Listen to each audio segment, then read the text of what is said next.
Welcome to Gleaning and Gathering. I am here today with Kaylynn, my co-host. Hello. Also known as the Deputy Director of the Nehemiah Discipleship Program. Mr. Kevin said last night that I should have a hat like Barney Fife, and I can get one bullet. Absolutely. So that's there you go. That's our theme music. Our theme music. Congratulations on your new position. Thank you. Thank you.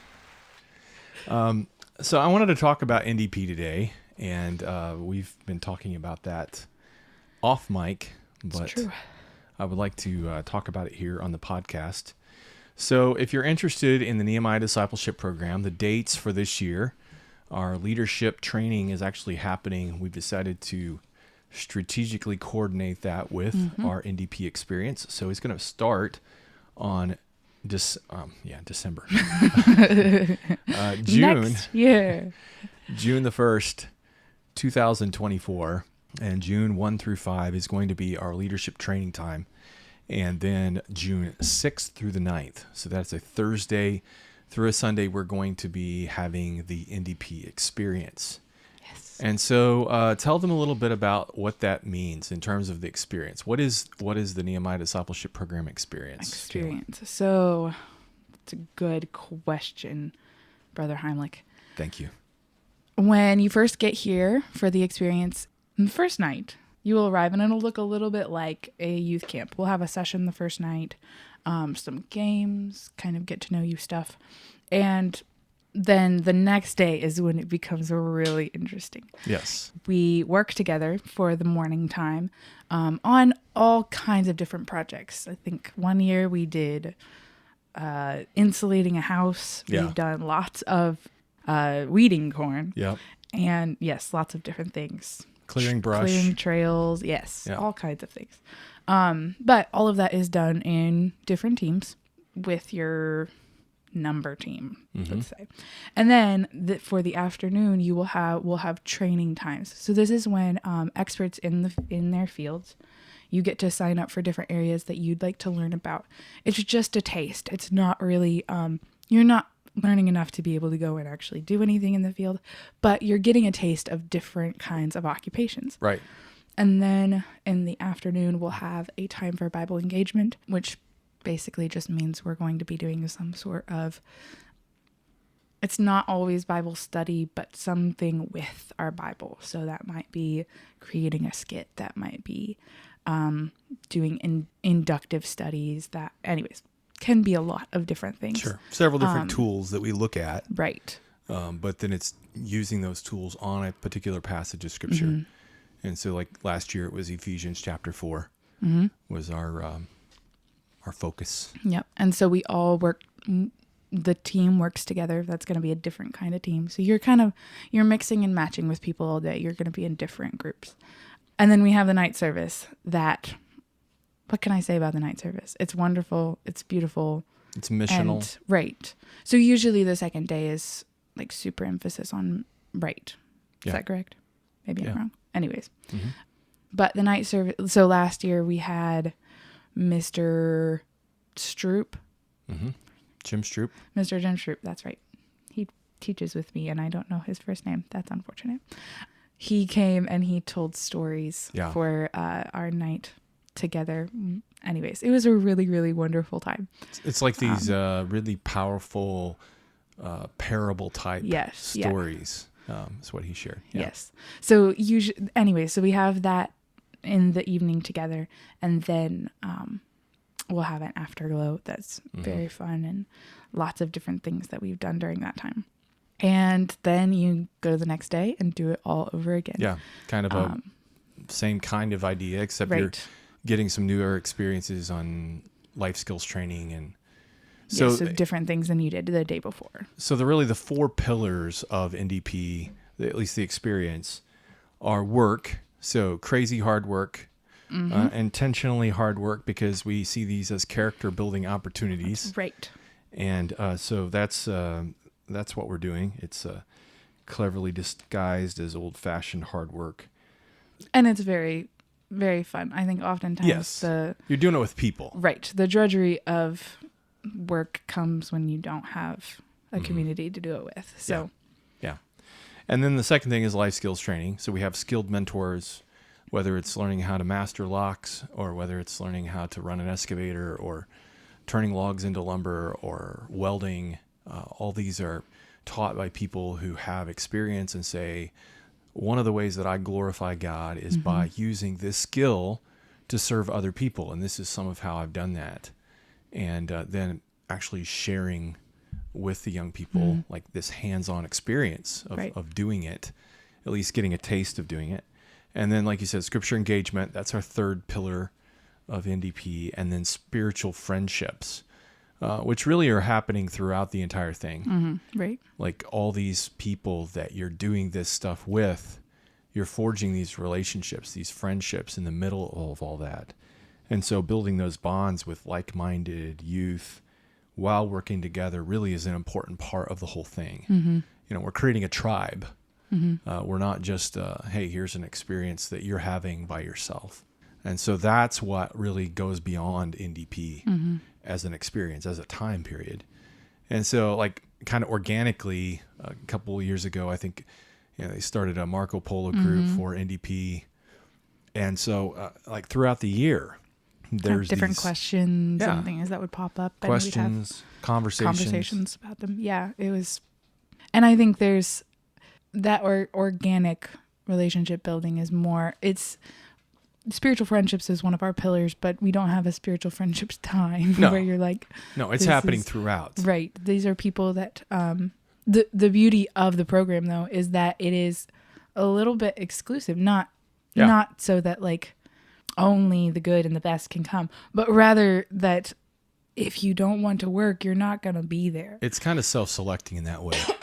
Right. Like I think I heard it described by one person pejoratively as the slave labor camp. Oh dear, good. And I wear that badge with honor, actually.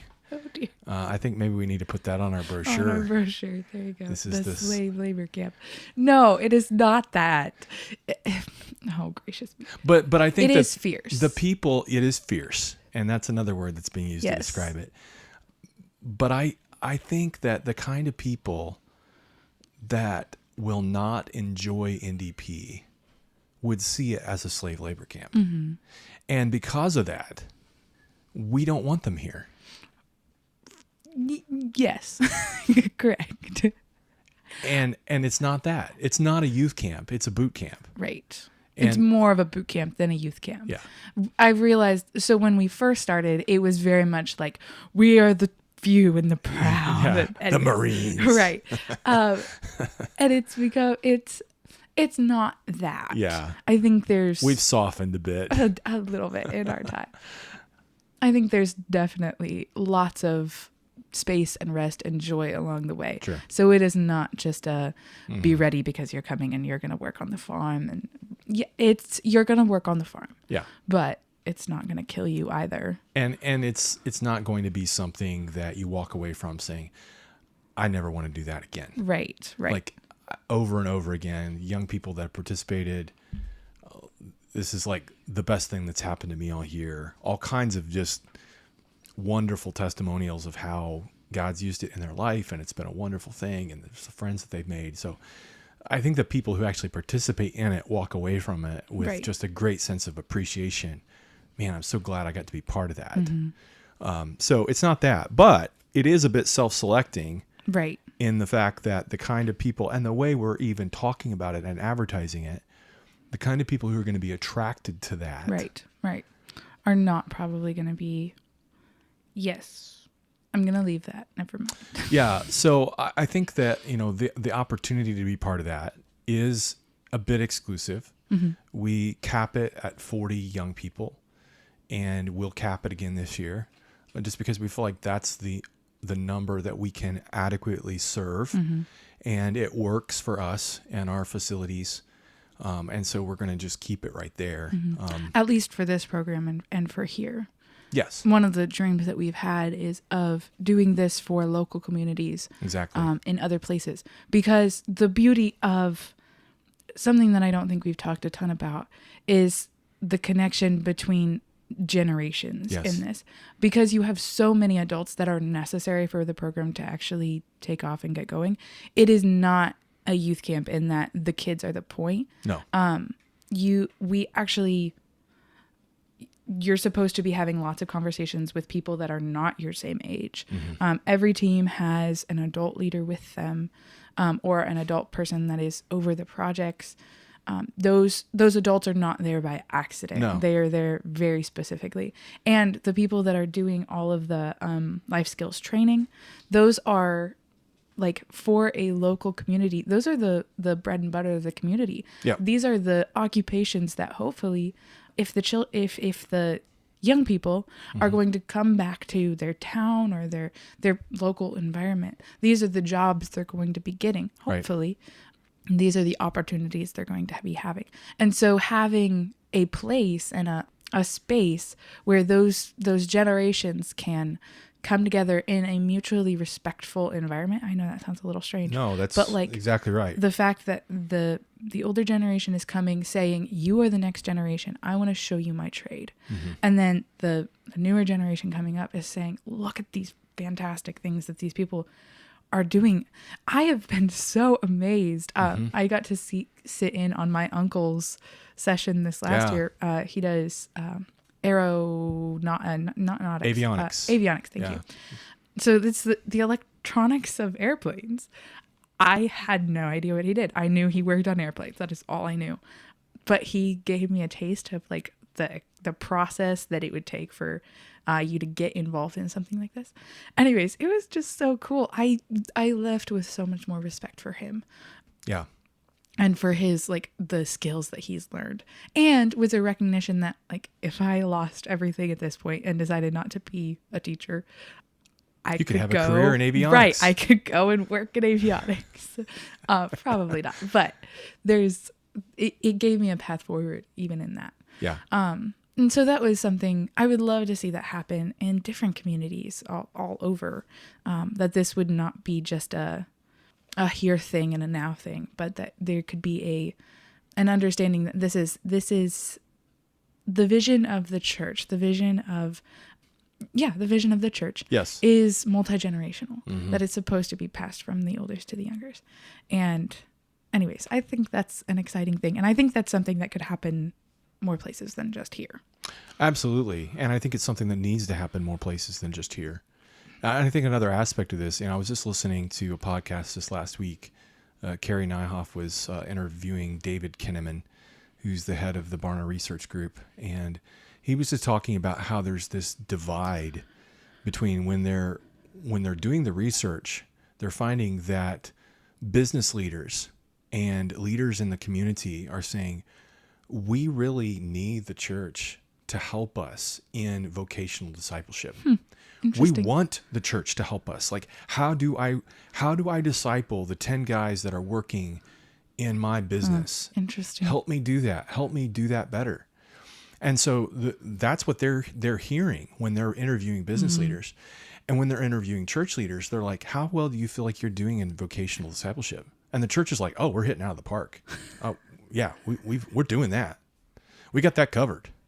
That's so, like, what is the definition of, right? Well, this gap between what the church thinks it's doing, it thinks it's equipping business leaders to be able to lead well and do the right things within the, but what the business leaders often are hearing is, don't try this at home. We are the religious professionals. You need to come to us. Like, invite your people to our church. And we have a small group that meets at our church. And so for the church, it's all about the church, and it's what happens at the church and getting more people pulled into the activities of the church. And what the business leaders are saying, like, I spend 40 plus hours a week with these people in this place. Right. Would you come here? Would you help me here? Because I have a golden opportunity to be able to really pour into people at a deep level that doesn't even begin to compare to the hour a week that you have them on Sunday morning or, an hour on Wednesday night or whatever else you do. Right. Even with all of the events that you could possibly do. Right. Like a work week is going to exceed that. You can't. Yeah. So help us here. Help us be more intentional in actually seeing the work that we're doing as connected to kingdom work. Right. And they're asking for that and sometimes begging for that. And yet the church many times is not seeing that as or the church is core to or important to their mission. It's like adaptation of what John F. Kennedy said, ask not what the country can do for you, but what you can do for your country. Don't ask what the church can do for you, but what you can do for your church. I mean, that's what the church is saying too often. You are here to serve us. When the irony is that it's actually not.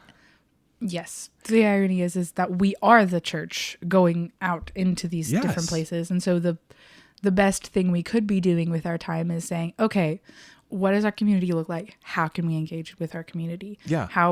And that is multiplication works better than addition most of the time. It really does. And so how can we develop these business leaders as ministers of God's reconciliation in the world where they are, which is really kind of the drum that we beat at NDP. Ministry of life. And we are all called to be ministers of God's reconciliation. That's it. Yeah. And so I want every one of the young people that leave NDP to recognize, it's not a question of if you're called to ministry.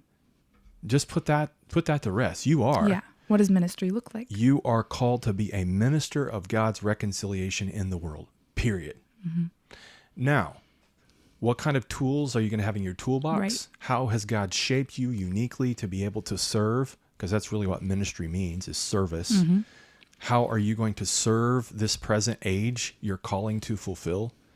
How is that going to happen? What is that going to look like? That's going to be different for everyone. And we need those skills. Right. But we need people to be bringing the best to that. Body, soul, and spirit. We need people who are approaching banking from the question of what is the wisdom of God as it relates to banking and finance today? What is the wisdom of God as it relates to quality, affordable housing? What is the wisdom of God as it relates to agriculture? What is the wisdom of God as it relates to education? Every aspect, every piece of academia, every piece of the world in which we live in, everything that we do, whether we eat or drink or whatever we do, we're to do it all to the glory of God. And so raising up a tribe of young people that see the world in that way and that get it. Oh, I see. I can be a minister of God's reconciliation working as a welder and being in the world, doing good stuff, doing real stuff every day of the week, and yet I'm there on kingdom business. And that your skills are given to you by God with a beautiful purpose. I think one of the things that happened with the whole what would Jesus do movement is that it got pushed into this really tiny box of charity. Yep. And what would Jesus do? Well, he would give more to people, or he would fix the lives of the people around him. And yes, I think Jesus would be helping lots and lots of people, but I also think he was a fantastic carpenter. Exactly. He spent how many years of his life in a vocation, and that is not something that should be looked down upon. That's not the church's work. The church's work happens here and in this box, right, called the church.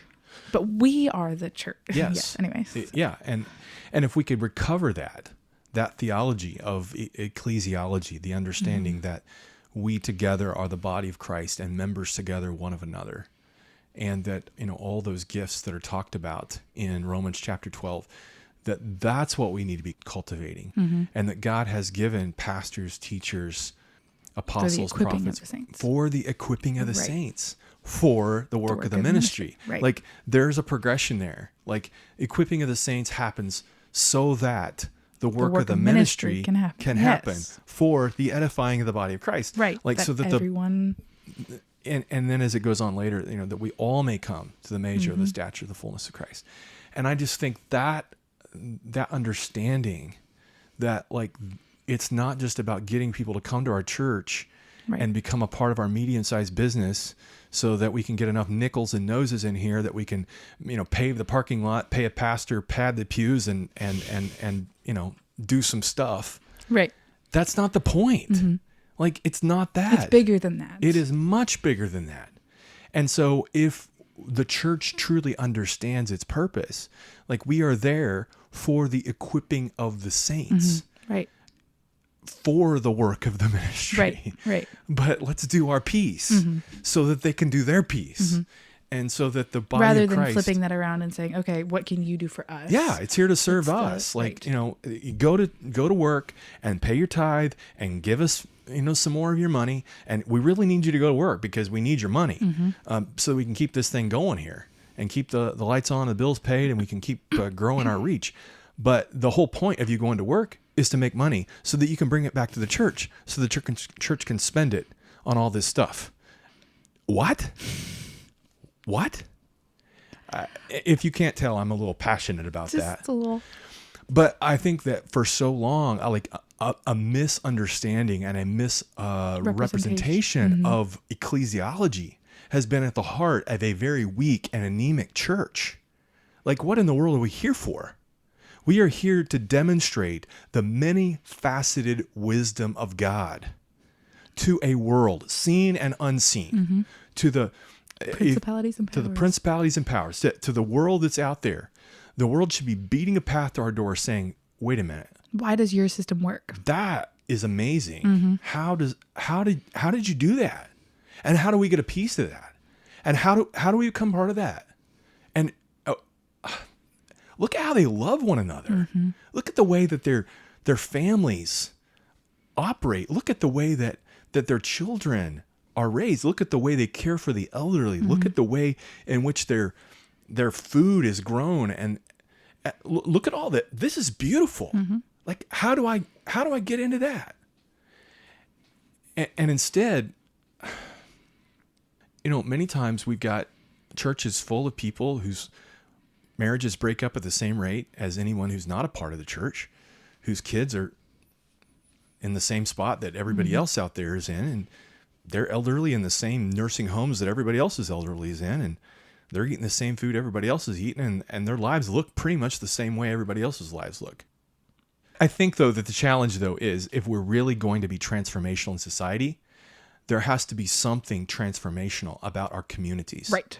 I agree. There has to be something compelling and persuasive about the contrast communities that we are forming that, for us, are a city set on a hill that cannot be hid. And that the rest of the world cannot help but see our life together as something special. And I think, having been a part of one of those communities, kind of two of those communities, it is easier said than done, as is with most things in life. I think G.K. Chesterton says Christianity has not been tried and found wanting, and has been found hard and not tried. Yeah. And I think I was talking to another friend about this, just what happens when you get into one of those communities, or when you meet one of those communities, is you realize this has a lot of surrender. This has the smell of surrender to it. There is a lot of self-denial that ends up happening when you have to live with people, not just on Sunday. When you realize, like, oh, these people have, like, they are up in my business all the time. That is not something that connects with the American individualist. It's messy. I'm not going to qualify that. It doesn't fit super well with our, like, my way or the highway, the American dream style of doing life. And so you have to recognize it is messy. It's very messy. But it's so beautiful, and it's worth going after. And NDP is not, it is not creating that. No, it's not. But I think it's, like you said, it's the balloons before the parade. It's it's like this tiny taste that our young people and our families can get, like, oh, there's something, like, this isn't an accident. Like, the things that I'm experiencing here don't have to just end here. But it is going to look different. This is a mountaintop experience, and you're going to end up in the valley. And so I think the churches of the young people that we're serving are going, like, they have to take the vision and move it forward. And I know a couple of churches, like, I've had conversations or heard of conversations with like the pastors and recognize they are taking it forward. It is not something that is just ending here, which is really exciting. Absolutely. To me. It is. And that's the thing is I think the dream or the vision that you kind of hinted at there of, we want to take this show on the road. We want to go other places, potentially have other satellite locations eventually later. The ability to be able to pop up a little NDP in a Middleburg, Pennsylvania. I'm just picking a name. And to serve a local community there that has a group of young people that they're trying to disciple and they're trying to love God and love people where they're at. And they're like, how do we do this? The ability to be able to do what we're doing here, I think, is transferable. The work is going to be different place to place. The life skills are going to be different based on who's there that's a skilled mentor. The scripture engagement's not going to change. We're still engaging the same scripture. And the spiritual friendships that we're forming, different people, but same concept. Like all of that is transferable. Transferable from place to place. It's also transferable from age to age. Yes. So the beauty of like, okay, you don't have any people between the age of like 13 and 21, but you have a ton of people from 21 to 35. Well, surprise, surprise, those people actually need jobs too. And I think it's that age group as well. So your people that are getting into college, out of college, they need direction as well. So this is not like this whole idea of vocational ministry and then the church equipping the church is something that is definitely transferable across lots of different demographics and just places. And anyways. So as the deputy director of Nehemiah Discipleship Program and the soon to become director when I finally pass off the scene. Soon to become. That's a little scary. Maybe we don't pass off the scene. Well, yeah. I think though that part of the beauty of what we're doing with the NDP is developing leaders at every level. And so all the way down to little people, that come and are part, we give them age appropriate responsibilities. They're not just out there playing and having a good time. I mean, they're doing plenty of that too, because that's the work of children. That's the work of children. But we give them a little path to mulch, and so they're carrying mulch out there and working and doing things that they can do. Yeah. But then all the way up the scale there, having young people participating in the work that they're doing, and then having parents that are participating in the work that they can do in terms of sharing those skills, and then just having older, wiser saints that are here with us. It was such a blessing last year to have Brother Litchfield here, and for him to share just in an impromptu sort of way about how to prune a tree, just a wealth of information. That was not part of the program. No, we didn't even plan that, but it was like, these trees need pruned. Would you mind if I take a whack at them? And you have a few young people that right. And so like the whole time he's pruning, he's sharing with them the scriptural principle, about pruning, that Jesus uses that example about bearing more fruit, and it was needed, it was helpful, and just the wisdom and grace that he brought to that, and having other older people that have come and been part in some way or form of NDP, like I just really value that, and I'm thankful for that. But having leaders at every level was what I was starting to say, and developing leaders at every level. So we've got participants that can start as early as 13, actually participating in the program. But then we have the leadership program that we've developed, and you've been part of that. And then last year we added kind of the next layer. We had the specialty leaders, we called them. And so it was kind of a leadership slush fund for me. So they're not on the teams. They're not necessarily working in a specific capacity as the team leaders. So we had 6 team leaders, but then we had 4 specialty leaders. And so every day I met with all 10 leaders, and we had a special time together where we're talking about the work of the day. But What's then gonna happen? As we would have specific projects or challenges that we were facing, like having those specialty leaders was something that I could take and throw one of them at it and say, here's a portfolio that I want you to take this and work on this. Right. And we were completely empowered to make decisions Yes. and walk forward. So it was not like you need to ask, you need to ask, you need to ask. No. It was simply like, we are in charge. We have been given the responsibility of this project, and you have to make the wisest decision you can on it. Exactly. So one of the ways that we're going to kind of shift it a little bit, before we've had the leadership training program be after NDP. Yeah. So we used like the NDP time to recruit for the training program. The way we're going to switch it is anybody that is interested in being a leader at NDP is coming to, like, anyone that is interested in being a leader at NDP will come to the leadership training program that's going to happen before. Yeah. So you are a part of like setting up all of the projects, and it will be the same thing. So can you give us a little bit of an overview of what the leadership project or leadership program looks like? Sure. Yeah. So one of the keys that we have is really helping the leader to know themselves. Mm-hmm. And so we put every leader through kind of a battery of self-awareness tests. Maybe that that's sounds too, so scary. No, it's just personality tests and strength tests. Personality tests, strength tests, but learning who you are. Right. Because everyone is a leader. It's just that they may lead in a different way. Mm-hmm. Right. And so it's not like, it's not fitting you in a box. No. But I do not have a good upfront presence, therefore I am not a leader. Right. Too bad. I'm sorry. But leadership is influence. Right. That's the way John Maxwell defines it. And so everyone is a leader. Everyone is an influencer. Now, the way in which they influence people is different.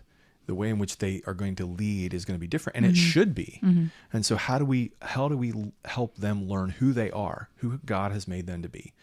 And so then also just challenging them with some important things. And so we use the Celebration of Discipline, and it's a great resource. Book by Richard Foster, and there's 12 different disciplines in that book, if you're familiar with it. Meditation, prayer, fasting, study, all under the heading of inward disciplines. Mm-hmm. There's the outward disciplines of simplicity, solitude, submission, and service. And then the corporate disciplines of confession, worship, guidance, and celebration. And so with our leadership program, we kind of use that as the overall guide in terms of what the disciplines that we're trying to develop in them as a leader. And so it's a lot more caught than taught. So there's a lot of sitting and soaking and serving, as one of my African American brothers would say. And so it's being with. I run with the leaders pretty much the entire time, and it's being with me, and it's also us working together in things. And so there's conversations that are happening as we're doing the stuff that we're doing. But there's a lot of interaction, a lot of questions, a lot of different things that we're discussing. And then we're also introducing them to books along the way. Right. So there's normally at least one, sometimes two books per day that we're introducing and sharing little nuggets from it. Sometimes we listen to part of the audio book while we're working, different aspects like that. So books like Atomic Habits on the day that we're talking about developing solid habits. And so there's kind of a leadership principle that goes with each day. And then there's a theme for each day as well. And so one of my favorite days was the celebration day. And so we had a day of celebration, and where we just learn how to celebrate well. Which is literally just have a ton of fun. Oh, we had a ton of fun, but going kayaking all day long, and just reveling in God's creation. And we have our devotional time out there, pulling into a sandbar somewhere and pulling it out and eating our peanut butter jelly sandwiches or whatever else we're doing. But we just revel together in what God has done and just celebrate. And so that's Celebration Day, which is obviously one of our highlights. But also there's another day where we have a monastic theme, and so we take the rule of Saint Benedict and the rule of life there, and so have 5 times of prayer throughout the day, and we pray the Psalms during that time, and so we structure our day, work and eating and everything around those 5 times, those times of prayer. And so it's amazing how much we get done in that day. And it's amazing how much time we spend doing other things, Right, and right. yet it's all centered around prayer. Mm-hmm. And so praying the Psalms together corporately, gathering for those times, and building our day around prayer. And Yeah, I think after finishing that day, it hit me for the first time. This was not, because you think of monasteries and monks, and like they're obviously always praying like that. Well, when we did it, it was like, no, I just lived my life today, but with this rhythm in the midst of all of it, and it centered it. That sounds it's a strange way of describing it, but it centered everything. It was like, well, we're done with this part of the day because we're coming in here and we're gonna.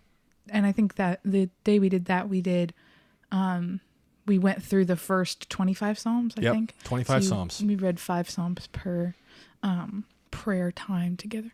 And it was just so... Anyways, I don't know how to describe it other than centering. It was very... Like, the work we got done, we did everything we were supposed to be doing. We did every other day. But it was so... It seemed almost more restful that day. Anyways, there were just lots of different experiences we were able to have. We have a not called ministry day. I don't remember what it's called. The day where we go somewhere. Service. Yeah. Service a day. day of service. Yeah. And we took a trip to Detroit and served in the ministry there, and spent time just giving. Helping out, yes. And then there's a period of solitude.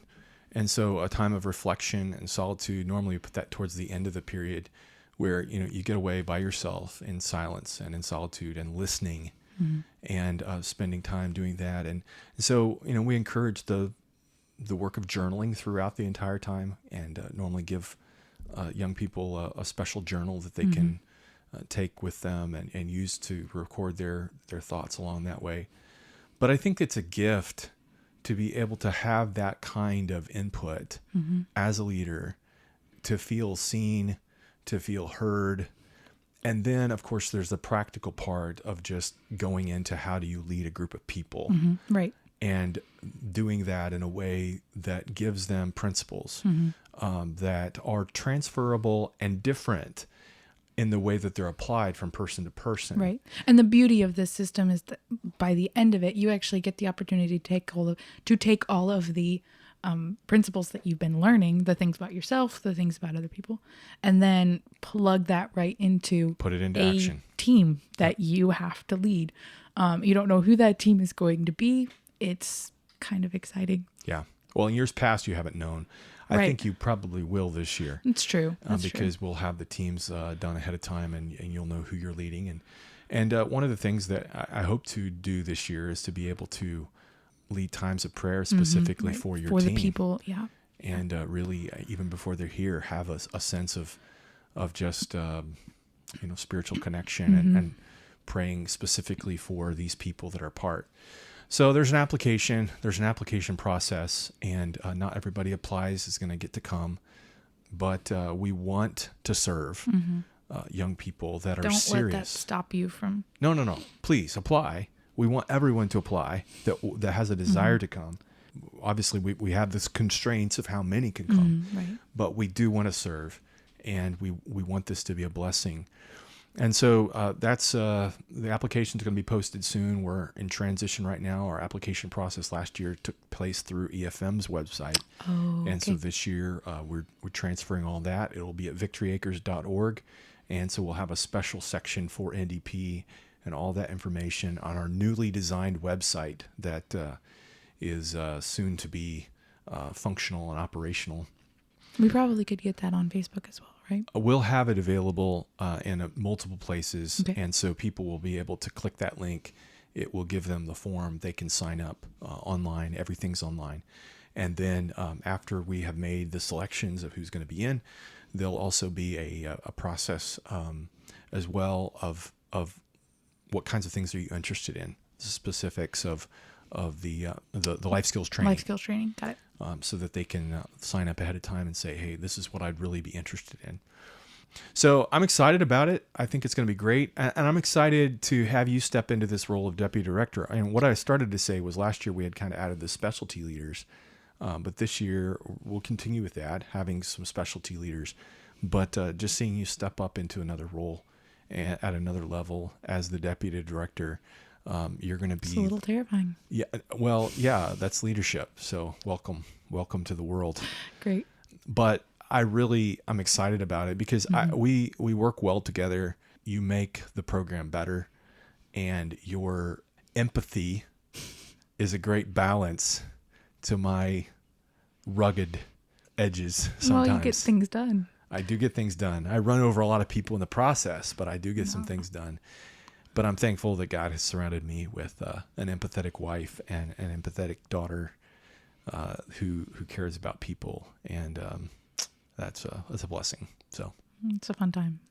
So I'm excited about it. I'm excited too. to see where it goes and what God does as we continue to ramp up, and whether that's adding a second NDP experience here in the future. We've talked about that as a possible option of being able to serve more young people as more respond, or adding other locations. That's, I think, another possibility as well. Just continue to pray that God will open the doors that He wants open. Do you think it would be also something we could add if people are interested in sharing their specifically vocations and areas of expertise, a place that they could go and say, hey, I'm interested in helping out? Absolutely. Yeah. We are always looking for Where skilled would mentors. they go if they wanted to do that?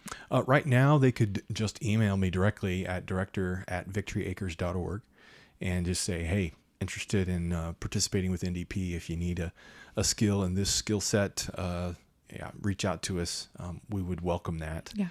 I know people are busy, they're working, and they've got to make their living, and we get that. And so we try to make sure that our skilled mentors, that we do something to at least help make that possible. We recognize that their time is valuable, Right. and we value it. But anyone that would be willing to help us, we would love to talk with you about that as an opportunity as well. So thanks again, Kaylynn, for taking time today. Thank you for having me. And for gleaning and gathering. God bless.